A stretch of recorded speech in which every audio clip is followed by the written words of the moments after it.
Much Games. Hey YouTube, Much Games here, and today I'm going to be doing my 300 subscriber special. That's right, we made it. So for this topic of discussion, I'm going to be doing the top 10 North American Virtual Boy games. That's right, I'm excluding the Japanese ones. But this Virtual Boy is actually one of my favorite consoles. I love the 3D technology behind it. It's pretty cool how they do it with oscillating mirrors. So enough to talk about that, and let's talk about the top 10 video. So this isn't going to be like a normal list of a top 10. Since there's only 14 North American video games made for this console, and I own all 14 of them, including the very expensive Jack Brothers, I'm going to be ordering all 14 in the top 10 and talking a little brief description about the 4 honorable mentions. So let's get into this Virtual Boy and dive on in. Kicking off our honorable mentions is 3D Tetris. It's just a 3D form of 2D Tetris and has little to no new things to offer, and is sometimes hard to see since every block is red. The only way to actually play this game is by ignoring the majority of the screen and looking at the level display on the right hand side. This is why I think it's the worst game on the console. The second worst game on the console is Waterworld. This is a failure of a game made about a failure of a movie on a failure of a console. Even though it's one of the worst games on the console, it does have a good 3D effect, it uses the original soundtrack from the film, and is a decent shooter. However, the gameplay is shallow, as you use your vessel to shoot the evil smokers who kidnap people on their jet skis. Next up is Virtual League Baseball. This sports game has an old school vibe to it, and you play from a behind the batter perspective when you're hitting and pitching. When the ball is hit, you're given a full field view. The controls are simple, it has catchy music, and the background looks great, but it's hard to position the field players which move in unison. There are way too many home runs, and runners run way too fast. Last on our honorable mention list is Panic Bomber. It's a Tetris-style puzzle game with a Bomberman theme. You have to line up 3 or more identical shapes to make them disappear. It has a good soundtrack, and it would have been better placed on the SNES rather than the Virtual Boy. Kicking off our top 10 Virtual Boy games list is golf. As a golfer, I personally love the amount of factors you have to input in order to hit the ball correctly. It takes into effect things such as aim, including the specific spot where you hit the club on the ball, club, and stance. It has good sound effects, but it's 18 holes of nothing but red, and that could be pretty straining on your eyes. Next up at number 9 is Vertical Force. This vertical scrolling shooter is played on 2 planes. You can fly between the foreground and the background, which makes good use of the Virtual Boy's 3D capabilities. While playing, you can collect drones that can attack independently as they zip around the 2 planes, destroying the enemies in your path. It's an interesting game to try because of its 2-plane novelty. Mario Clash takes the 8th spot on our list. It has excellent 3D and was a challenging puzzle game. Yes, it was more of a puzzle game than an action game, as Mario had to aim shells from the foreground at the background and vice versa. You had to strategically plan the order of how you take out the enemies, and each of the 99 levels had its own variety of challenges for the player to figure out, making each level feel like a fresh new experience. Next up at number 7 is NES Funky Bowling. It's your basic bowling game with little 3D effect that features a Nintendo Power mascot, Nestor.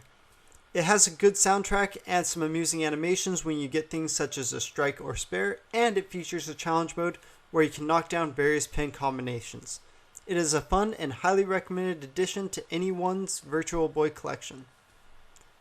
Next up was the last game released for the Virtual Boy, and it is the most expensive game because of this. It is Jack Bros. For this 2D dungeon crawler twin stick shooter hybrid game, you play as one of 3 fairies: Jack Frost, Jack Lantern, or Jack Skeleton, who's better known as Jack Ripper in the original game, which also had the original title of Devil Buster before it was released. That should give you a better idea of what the game's about. The 3 brothers must progress through 6 mazes with 3 to 4 levels per maze and combat a guardian at the end in order to get home before midnight, or else they cease to exist.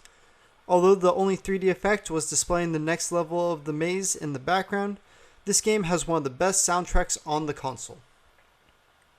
Galactic Pinball takes the 5th spot on our list. It is one of the most innovative pinball video games, and it features 4 unique 3D tables with cool 3D effects. The ball might look like a hockey puck, but it mimics a real table's tubes and passageways as it runs over and under the table. The difficulty is fair, and the game has a high replay value. Next up at number 4 comes the package deal Mario's Tennis. It's a great introductory game to the console, and it nicely shows off the Virtual Boy's 3D technology.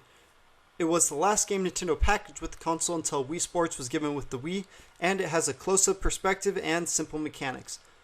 By viewing the gameplay from behind the character, the court conveys an amazing depth. It's just beautiful, but the only downside of the game is that because of this view, you can't always see your partner's actions when you're playing doubles. Taking the third spot on the list is Red Alarm. Red Alarm used wireframe graphics instead of polygons, but boy did it look beautiful. This rail shooter reminds us a lot of Star Fox and even featured some arena-like levels. You even fight a giant robot boss in one of the arena-like areas. Sound familiar, Star Fox Zero fans? Although wireframe, it featured a lot of detail in the environment, such as little people and Easter eggs, which helped make it one of the best games on the console and showed the potential future games could have had the Virtual Boy lasted longer. Now I'm probably going to get a lot of negative feedback from Virtual Boy fans for putting Wario Land at number 2 instead of number 1, but there's a game that I like more than this, so it's number 2 for me. If you ever played a Wario Land game before, then you know exactly what this 2D platformer is all about. For a 3D effect, it has hazards appear from the background to the foreground, and there are areas in the background where Wario could explore by discovering hidden jump pads. It was an overall fun game with beautiful graphics, but the only downside was it was a long game on a console you couldn't play for more than 15 minutes. But that didn't stop most of us from getting that red eye strain. It is one of the best experiences the Virtual Boy has to offer. Now the moment you all been waiting for, my number 1 pick for the top 10 Virtual Boy games is Boxer. This is not only my favorite game on the console, but it's in my top 10 favorite video games of all time, and is a big part of why I love the Virtual Boy. It's essentially a robotic 3D form of Punch-Out. It is perhaps one of the most difficult games on the Virtual Boy, but I find it to be the most fun. It is one of the few Virtual Boy games to fully utilize the dual D-pads and 3D graphics, and my favorite part of the game is its fourth wall break when you lose to an opponent and it breaks your glass screen. Overall, it's just one of the best games the console has to offer, and I always love showing this game to one of my friends when they come over and want to try the Virtual Boy for the first time. Thank you for watching this video. I hope you guys enjoyed it. If you did, press that like button and comment below what you think the top 10 Virtual Boy games are, or what you think of the console. And if you have any ideas for my next top 10 video when I hit 400 subscribers, feel free to write that below as well.